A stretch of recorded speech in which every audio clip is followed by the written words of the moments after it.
Hei, ma olen Karl Vilhelm ja 23-aastane. Ma õpin Ameerikas, Bostoni linnas, Bostoni ülikoolis magistritasemel siis materjaliteadust ja materjaliinseneeriat.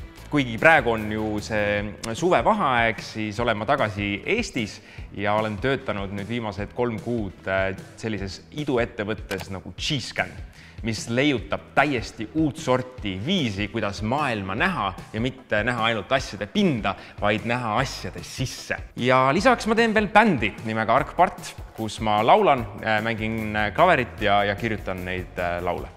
Lapsest saati on mul alati meeldinud küsida küsimusi. Ma arvan, et mu vanemate jaoks see oli pigem nuhtlus kui tore asi, sellepärast et ei möödunud mõnda sekundit ka, kui suust oli järgmine küsimus, miks.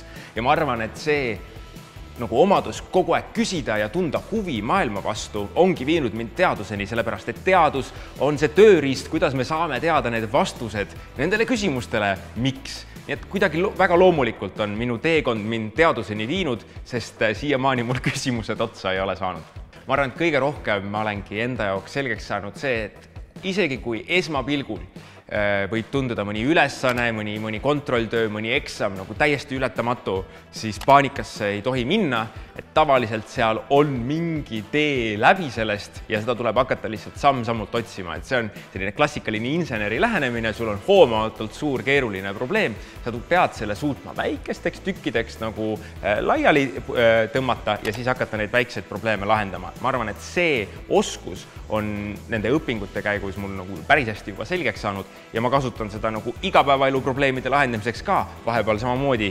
igapäevaprobleemid võivad ka tunduda hoomamatud, nagu vaatad sellele kaljuna niimoodi üles ja mõtled, et kuidas ma peaksin kunagi sinna üles jõudma, aga samas, kui sa hakkaks vaatama, siia saan võtta kinni, siit saan käega võtta kinni, siia saan saada jala ja varsti sa oledki juba poolel teel. Minu suur unistus ja miks ma ka võib-olla seda teadust nii süvitsi ja kõrgel tasemel õpin, ei ole tegelikult minna nüüd akadeemiasse ja hakata professoriks, vaid tegelikult tulla ikkagi päris maailma erasektorisse ja muuta nagu päriselt teha midagi ise ära.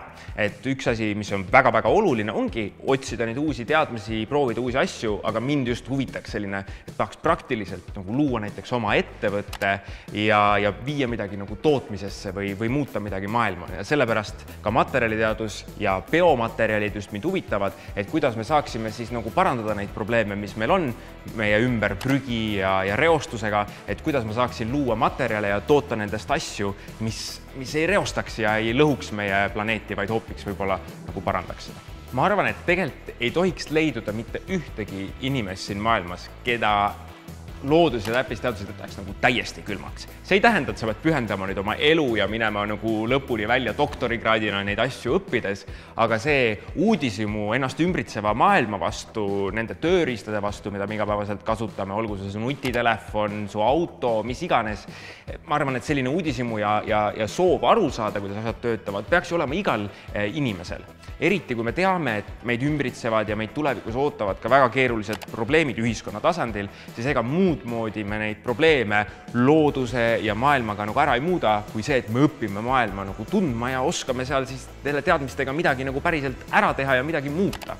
Et sellepärast ka inimesed, kes ei taha võib-olla õppida kõrgel tasemel loodustäppisteadusi, peaksid ikkagi seda uudishimu säilitama ja seda huvi maailma vastu tundma. Ma tahaks võrrelda teadust kui nagu mingi ülipõneva asjaga, olgu see mingi äge märulifilm või midagi, aga see ei ole, seda ei saa isegi võrrelda, sellepärast et teadus ei ole selline asi, mis sa lihtsalt paned peale, vaatad ära, oi kui põnev oli, vaid teadus ja teaduslik mõtlemine käib sinuga kaasas ja see muudabki sinu perspektiivi maailmale, sellepärast et selle asemel, et sa vaatad enda ümber ringi ja vau, ma ei saa mitte midagi aru, kuidas midagi töötab, vaid sa hakkad nagu mõistma ja nägema seoseid erinevate asjade vahel ja see nagu avardabki sinu maailmapilti ja sinu mõistmist, kuidas universum toimib.